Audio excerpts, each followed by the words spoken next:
natural disasters, all too real, occurring all too often.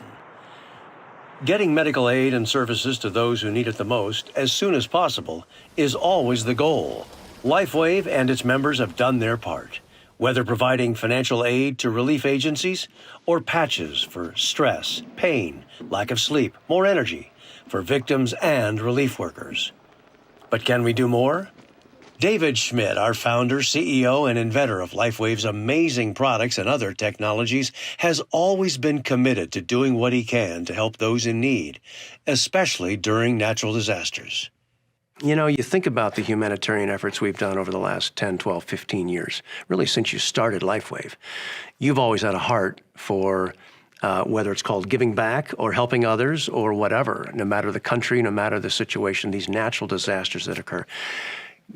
Give us a sense of how you would characterize what LifeWave's done over these last 15, 18 years.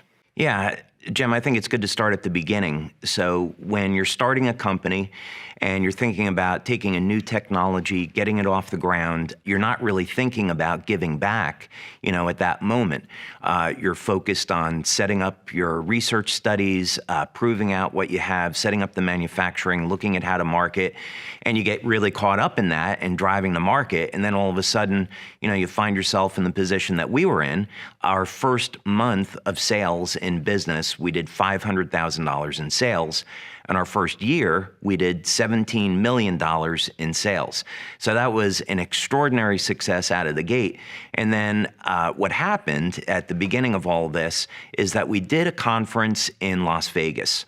And it was a hugely successful conference. We had almost 2,000 people there for our very first one. We had 40 speakers that came in, professional athletes, professional coaches, Olympic coaches. And a fellow by the name of Thomas Burke approached me and said, this is so phenomenal. I'm so proud to be a member of this company. As you know, there was just a hurricane off the coast of Florida. Have you thought about starting a program to give back? And it was at that minute I realized that when a company becomes successful, you have an obligation to help those in need and give back to those that are less fortunate. So we raised, I think it was $50,000 in relief effort for the Red Cross at that very first event. And that's what kicked off our effort to be in this program of giving back to others. And there always has been member involvement, right? I mean, regionally sometimes, they're the ones pulling LifeWave into the area because they're in the middle of a tragedy, right? The members that we have in our community globally are absolutely extraordinary people. They have always been there to help those in need. So we had a situation in Australia where there were the bushfires and there were LifeWave members that were there to give back and provide financial assistance, patch people, provide medical aid. We've had victims of earthquakes in Indonesia, earthquake in Italy, of course, multiple hurricanes, and LifeWave members have always been there personally to provide medical aid and assistance. And recently we had those floods in Germany and in Japan. Remember, almost back to back over a period of 6-8 months. There's always something happening where LifeWave wants to step up, right? Usually what happens is there'll be some type of natural disaster, something will happen, and LifeWave members will respond immediately and say, hey, I'm trying to help out with this situation. Can the company get involved and provide some kind of assistance? So in the case of the flood in Germany, we responded right away with a donation to the Red Cross. We sent patches out to members so they could be there to help people with relief of pain, coping with the stress, and helping with sleep. So this has been an effort that has been driven both from the company and from the member community.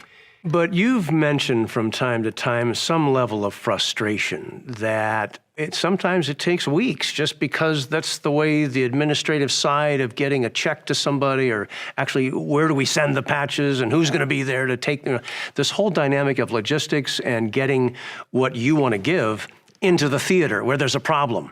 That's been frustrating for you, hasn't it been? It has been. Let's take the situation that just happened in the Ukraine, and there was this global outpouring of what was going on with the refugees, right? So the war is a terrible thing, and we have families that are having to retreat into Romania, into Poland. And the first thing that we did as a response was we donated money to the Red Cross to provide medical aid. We donated money to UNICEF to specifically go to the children that were affected by this. We donated supplies and patches to our members in Poland and Romania. The problem, that's all a great thing, but the problem with it is that it took weeks to get all of these things arranged. And so the frustrating part for me is that these are people that need help now, not in a couple of weeks, they need help now. And so it was these type of incidents where I began to think that I would like to have the capability to provide medical aid, provide relief effort to people within a 24-hour period. And so the question was, how could we do that?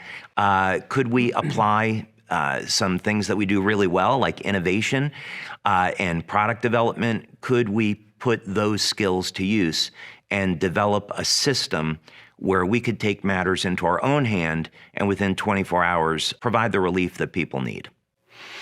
Well, that's interesting. So you started to apply your technical awareness, your technology awareness, and so how do you begin? Yeah, so actually this began with my son. So like a lot of young men, he was uncertain about the direction that he wanted to go in life. And he had tried college and it really wasn't for him. So I had to sit and pray over it and think about, what is my son really engaged in, and that's going to get him excited. And then the idea came to me. As fate would have it, before LifeWave, I was developing emergency equipment for the Navy. And one of the things that I specialized in was power generation. So I was developing new batteries, new fuel cells, and in particular, a new type of turbine engine that didn't have blades, that worked with a novel combustion system and could provide power in an emergency on a submarine. So this was something that myself and my team were doing back in the 90s. So I approached my son and said, Matt, I have this idea of a project that you and I could work on together, and here's what would be involved. And he immediately got excited about it. And he decided to drop everything else that he was doing. And he moved back to Florida, where I am now. And he came to work for me, and we got started on this project. And it started as something that we were going to do as father-son. But then as we began to innovate and develop, it became really obvious to me that we were doing something cutting edge. This was going to be much, much bigger than a simple, project or hobby, and that we could help an enormous number of people if we applied what we were learning and doing to this project. So it started out pretty humble and simple, and it developed into something which I think today is incredibly extraordinary.